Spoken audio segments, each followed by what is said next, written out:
আলহামদুলিল্লাহ আজকে এবারে টিকিট খুব স্মুথলি সোল্ড আউট হয়েছে। আমরা দেখেছি গত প্রথম 4 মিনিটে কিন্তু টিকিট সব বুক হয়ে গেছিলো। যারা লগ ইন করে ক্লিক করে যে 4টা টিকিট বা 2টা টিকিট করে ওটা দেখেছি 4 মিনিটে কিন্তু সব টিকিট অলরেডি বুক হয়ে গেছিলো। তারপরে আরও 10-15 মিনিট লেগেছে পেমেন্ট আসতে, অনেকগুলি ফেল হয়েছে। ওইটা আবার ফেল যেগুলি ছিল ওগুলি আবার অনলাইনে আসতে একটু সময় লেগেছে। বাট উইদিন 20 মিনিট থেকে 22 মিনিটের ভিতরে আমরা আলহামদুলিল্লাহ সব গ্যালারি টিকিট সোল্ড আউট করেছি।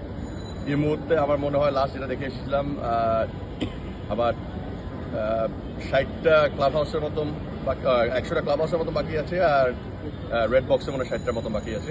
ওটা ইনশাল্লাহ মানে সিস্টেমের লোকজন জেনারেট করছিল, তো মেবি ওটা আগামী 10-12 মিনিটের ভিতরে ওটাও চলে যাবে। তাজা ভাই, আমরা দেখতেছিলাম যে আসলে 3-4 মিনিটের মধ্যে সাধারণ গ্যালারির সব টিকিট বুকড এবং আর কেনাও যাচ্ছিল না, ট্রাই করছিল। সো বুকড হলেও তো মোটামুটি সোল্ড আউট আমরা বলতে পারি কিনা? 100% যেগুলি বুকড ওগুলি সোল্ড আউট। ওটার ভিতরে মেবি সীমিত 2-4টা বা 10টা বা 20টা 30টা থাকতে পারে, যেটা মেবি পেমেন্টের সমস্যা ছিল। মেবি বিকাশে অ্যাকসেপ্ট করে নাই বা SSL এ কোনো পেমেন্টের ক্রেডিট কার্ড চলে নাই, ওটা হতে পারে। ওটার বাইরে আর কোনো সিস্টেম না। যেগুলি টুকটাক যেগুলি ফেল পেমেন্ট ছিল ওগুলি আবার অনলাইনে এসেছে, ওটা আবার দেখেছি দর্শকরা সাথে সাথে বুক করে নিয়েছে। সো মানে ধরতে গেলে 4 মিনিট থেকে 5 মিনিট ভিতরে সব বুক ছিল।